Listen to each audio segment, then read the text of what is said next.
I want to start today with what seems like a completely impossible equation. Oh, I like impossible equations. Lay it on me. Okay, so on one side of this equation, you have rural farming credit facilities, Right. literally the economics of seeds and soil, small loans for small plots of land. Very muddy boots kind of stuff. Exactly, very muddy boots. And then on the other side of the equation, you have high-level corporate business analytics. Okay, so predictive modeling, server stacks, revenue forecasting. Right. Usually those two worlds don't even speak the same language. I mean, they're in different universes. You'd really think so. One feels very analog and human, and the other is, sterile and digital. Yeah. But if you look at the fundamental cognitive architecture required for both, they are surprisingly similar. And that is exactly the bridge we are walking across today. We are doing a deep dive into the career and really the philosophy of Musili Adebayo. Who is currently a business data analyst at SureChill. Yes, she is. But her path to getting that role is, well, it's a bit of a rebuke to the standard Silicon Valley narrative. It really is. We're pulling our insights today from issue 003 of the Behind the Data newsletter, which is written by Ayoda Adebayo. It's a great issue. It frames her whole story as this masterclass in what we might call interdisciplinary intelligence. And the mission for our deep dive today is to really unpack how you break into the data field without a computer science degree. Because that's the big myth. Right. Exactly. We want to look at the power of soft skills and how to survive failure. I was just so excited reading this because of how accessible Musili makes the whole field sound. It's a fascinating case study. Usually when we talk about data analysts, the assumption is that the person was born attached to a keyboard. Right, like they majored in computer science and they dream in Python. Exactly. But Musili breaks that mold entirely. Which is exactly why I wanted to cover this for you guys listening. There is this sort of, this gatekeeping in tech. Oh, absolutely. It says, if you didn't study CS, you're just a tourist. You're not a real analyst. Yeah, the purity test. Right. But Musili's argument is that coming from a completely different background, in her case, agricultural sociology and economics, that might actually make you more effective than the person who only knows the code. It's the difference between knowing how to build the tool and knowing what the tool is actually for. Yes. Musili didn't start with an obsession for SQL databases. She started with a tangible problem. Take us back to that. When was this? Back in 2017, for her undergraduate thesis, she wasn't looking at, click-through rates on a website. She was analyzing credit facilities for rural farmers. Let's pause on that for a second because the context here really matters. It does. Analyzing rural credit isn't like analyzing a beautifully clean JSON file from a web app. No, it is messy. It's incredibly messy. You are dealing with human behavior, inconsistent paper records, missing data, and real-world stakes. If you get it wrong, someone doesn't buy seeds. Precisely. And the tools she used back then were just Excel and SPSS. Right. Now, I know some data purists listening might roll their eyes at Excel and SPSS today. They think of them as archaic compared to modern cloud stacks. How sure? But for sociological data, they are incredibly powerful because they force you to look at the rows. You aren't abstracting everything away immediately behind a massive query. You have to touch the data. I think that's such a crucial point. We often fetishize the modern data stack, Snowflake, dbt, Airflow. The shiny toys. Exactly. But Musili's big aha moment happened in a simple spreadsheet. Yeah, it did. She realized that by cleaning and structuring this chaotic information about farmers, she could actually uncover why they weren't getting their loans approved. That was a spark. That was the moment she realized that data isn't just an output you put on a slide. It's a diagnostic tool. Right. If you can clean the data, you can actually solve the financial bottleneck for a real farmer. The human element. Exactly. That connection between the raw number and the human outcome is so often lost in traditional computer science programs. Because they focus on what? Efficiency. Code efficiency, algorithmic elegance. They don't usually teach social impact. So she gets hooked on the result of the analytics, not just the technical process. But this brings us to the elephant in the room. The transition. Right. She decides to pivot into data professionally, but she doesn't have the CS degree. In a highly competitive job market that is usually a resume killer, HR sees that and just tosses the application. It definitely can be a barrier. But Musili has a very strong philosophical stance on this, which the newsletter highlights beautifully. What's her take? She essentially argues that the CS degree requirement is just a lazy filter used by hiring managers. She believes that your educational background is totally secondary to a specific set of traits. Okay, I want to push back on that slightly, though. Go for it. It sounds really nice and democratic to say anyone can do it, but surely there is a technical floor. I mean, you can't just vibe your way through a database architecture meeting. You're right, there is absolutely a technical floor. You have to know the math. But Musili's point is that the technical skills, learning the syntax of SQL, or figuring out pandas libraries in Python, those are learnable commodities. You can just look them up. Exactly. You can pick those up on Coursera in 6 months Hmm. if you apply yourself. Yeah. What is vastly harder to teach are the 5 core traits she lists as her real criteria. And what are those 5 traits? Love of research, problem solving, creativity, storytelling, and strategic thinking. Storytelling. Okay, that one always triggers my skepticism alarm a little bit. Really? Why? Well, in the corporate world, storytelling can sometimes just be a polite way of saying cherry-picking data to make the boss happy. That is the deeply cynical view, sure. But think about it in terms of Musili's background. Okay. If she is looking at farming data, the story isn't fiction. The story is causal. It's saying the rain pattern shifted, so the crop yield dropped, so the loan default rate went up. Ah, I see. If you just show a bank a chart of default rates, without that narrative, the bank just assumes the farmers are lazy or bad with money. Storytelling, in the Musili Adebayo definition, is about context. It's explaining why the numbers look the way they do.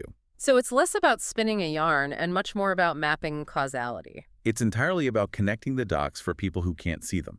If you have a room full of CS grads, they might build the most efficient machine learning algorithm to predict those loan defaults. Right. The technical execution is flawless. Flawless. But you need the person with the creativity and strategic thinking, maybe the person who studied sociology, to step in and ask, wait, is our algorithm biased against this specific rural region because of how we collected the data in the first place? And that's the interdisciplinary intelligence we talked about earlier. It prevents the tech team from just becoming this isolated echo chamber. Exactly. It's diversity of background acting as a risk management strategy. Speaking of risk management, Musili is pretty open about the fact that she didn't always have this balance right. Oh, she had to learn it the hard way. She talks about a critical pivot early in her career where she realized she was severely over-indexing on the technical side. This is a phase almost every junior analyst goes through. I honestly call it the wizard complex. The wizard complex. Yeah. You learn a complicated new tool, say fancy visualization software, and you just want to show everyone how complicated and smart your work is. So you overcomplicate the output. Exactly. You produce these dense, dark mode dashboards that look like the flight deck of a spaceship. Hundreds of metrics. And nobody uses them. Nobody touches them because they're terrifying to a normal business user. Musili realized she was neglecting the soft skills. And I really hate that term, by the way, soft skills. It definitely implies they are optional or easy. It implies they are secondary to the hard skills. We really should call them translation skills. Translation skills, I like that. She realized that communication and presentation were the literal bridge between her database and the decision makers. If that bridge is out, all the valuable cargo you mine just sits there and never gets across. She shares a really specific example of this in the newsletter that I think perfectly illustrates the danger of bad translation. It was about an expansion project. Right. This is the classic sunk cost trap. Set the scene for us. So her company is eyeing a new region for business expansion. The momentum is already there. The executives are excited. They've basically made up their minds. Pretty much. Mm. The gut feeling in the room is that this new region is a gold mine, just waiting to be tapped. And usually in that kind of high-pressure corporate environment, leadership is just looking for the data team to rubber stamp what they already want to do. Confirmation bias is a hell of a drug. It really is. And this is where Musili's job gets highly dangerous. She actually does her job. She performs a comprehensive comparison. Looking at the real numbers. Right. She's likely looking at market saturation, logistics costs, maybe demographic parallels to other regions where they failed before, and the data comes back crystal clear. Not a gold mine. Not even close. It is a massive money pit. Now, picture being in that meeting. You are the analyst. You are probably not the highest paid person in the room by a long shot. Definitely not. And you have to stand up and tell the C-suite that their favorite new tech project is a terrible idea. If you just send them a sterile spreadsheet that says projected ROI is -10%, they will just tear your methodology apart. Oh, immediately.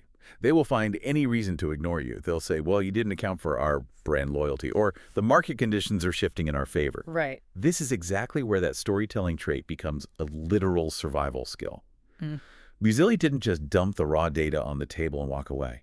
She crafted a narrative that explained structurally why the region was a mismatch for their specific product. She had to validate their initial enthusiasm while systematically dismantling their logic. That takes incredible tact. And by doing that, she saved the company from a staggeringly costly misstep. Huge impact. That is the true definition of value. The code she wrote to query that expansion data was probably quite simple. The SQL itself wasn't what was impressive. But the application of the insight was. Exactly. The ability to persuade leadership to hit the brakes on a bad idea that is senior-level analytics.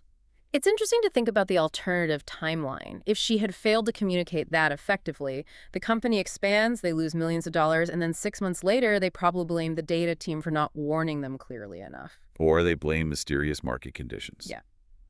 But yes, the ability to deliver bad news effectively is the absolute hallmark of a great analyst. So she's fighting these big battles in the boardroom, but the source material also mentions she focuses heavily on fostering a data culture within her own team. Yes, she's very passionate about that. Now, data culture is one of those corporate buzzwords that usually just means, hey, we bought everyone a Tableau license, good luck.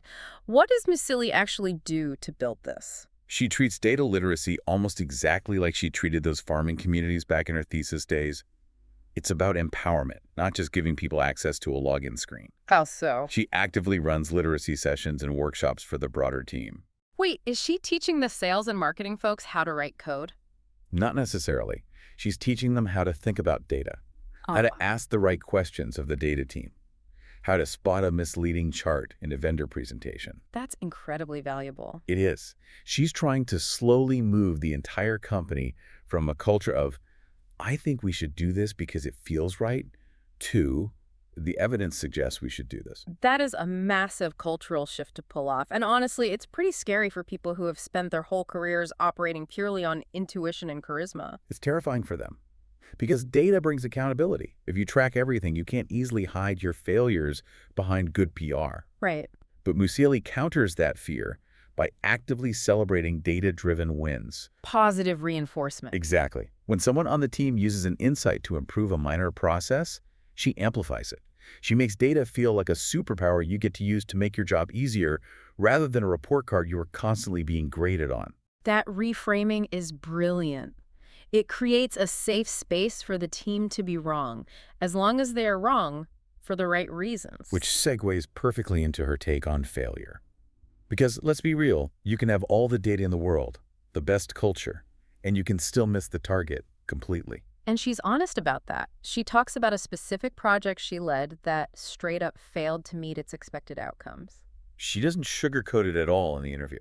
No, she doesn't. She doesn't use corporate speak like, oh, we strategically pivoted. She just says it didn't work. And notice her reaction to that failure. Yeah. She didn't blame the data quality. She didn't throw the client under the bus. She took full ownership. But then she did something very scientific with that failure. What's that? She treated the failure itself as a data point. What does that actually look like in practice? Like a post-mortem meeting? A very rigorous one. Yeah. You sit down and analyze the exact failure mechanism. Was the initial hypothesis wrong? Did we misunderstand the end user's behavior? Was the timeline just completely unrealistic from day one? In data science, a negative result is still a valid result. Because knowing what definitely doesn't work saves you massive amounts of time in the future. Exactly. Musili embodies that resilience. She just iterates. It's that muddy boots mentality coming back again. If the crop fails one season, you don't just stop being a farmer. You'd starve. Right. You analyze the soil, you look at the rainfall, and you plant something else next season. Exactly. And crucially, you don't do it alone. The newsletter points out that she places a huge emphasis on mentorship. But she has this really cool twist on it. She talks about mentors from afar. I loved this concept when I read it. It's basically permissible stalking, right? In a strictly professional sense, yes. It's this idea that you don't need some senior executive to formally agree to be your mentor over coffee every Tuesday morning. Because those people are busy. Right. You can learn from top-tier experts just by consuming their content. You can analyze their public GitHub repositories. You can read their white papers. Listen to their interviews. Exactly. You can systematically deconstruct their thinking process without ever actually meeting them in person. It totally democratizes mentorship. You don't need to be born into the inner circle to learn from the inner circle. No, you just need curiosity. But she does also recommend some very specific, tangible resources for listeners who want to start building this toolkit for themselves. She does. Hmm. And I found her specific choices really telling about her philosophy. First, she recommends the book Beautiful Visualization by Julia Steele and Noah Elinsky, Why that book specifically? There are thousands of data books. because it's not a dry coding manual. It's heavily focused on the aesthetics and the psychology of information. Oh, tying back to the storytelling. Exactly. It ties directly back to her storytelling trait. It teaches you how to design a chart that hits the human brain instantly, making the complex simple. And then on the flip side of the coin, she recommends the Data Warehouse Toolkit by Ralph Kimball and Margie Ross. Which is basically the holy text of data architecture. It's heavy stuff. Very heavy. That's the structural engineering side of the job. So her recommendations are essentially saying this. You need to know how to pour the concrete foundation. All right. That's Kimball. Right. But you also need to know how to paint the house so people actually want to live in it, and that's Steele. Yeah. You need both the hard structural engineering and the soft presentation skills. It's the perfect balance. And of course, she mentions learning platforms like Udemy, Coursera, EDX, and even just YouTube. Yeah. The barrier to entry has quite literally never been lower when we are just talking about access to information. The information is basically free now. The real barrier is the discipline required to synthesize it all.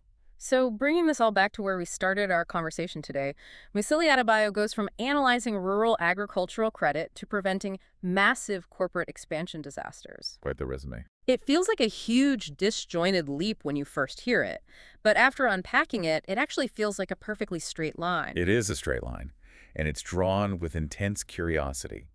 Her core mission hasn't changed at all. How so? Well, whether she is looking at a farmer in a rural village struggling with a loan, or a CEO in a high-rise boardroom struggling with a strategy, both of those people have problems they cannot see clearly. They're stuck in the fog. Right. Her job, her craft, is simply to use data to wipe the fog off the windows so they can make a better decision. And she manages to do that by completely rejecting the idea that you need to be a traditional techie to belong in the tech world. She leans into her diverse sociological background rather than trying to hide it.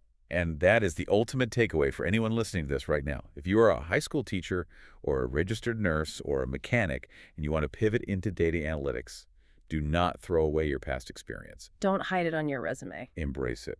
That unique, real-world experience provides the human context that the raw algorithms will always miss. So here is the provocative question we want to leave you with today. We want you to really mull this over. Be honest with yourselves on this one. In your own work, whatever it is you do, are you focusing way too much on the tool and not enough on the story? That cuts deep. Are you hiding behind the complexity of your spreadsheets or your software because you are actually afraid to translate that data into a firm decision? Especially if it's an unpopular decision. Are you just sending the report and washing your hands of it? Because as we've learned from Musili today, the tool is just the starting line.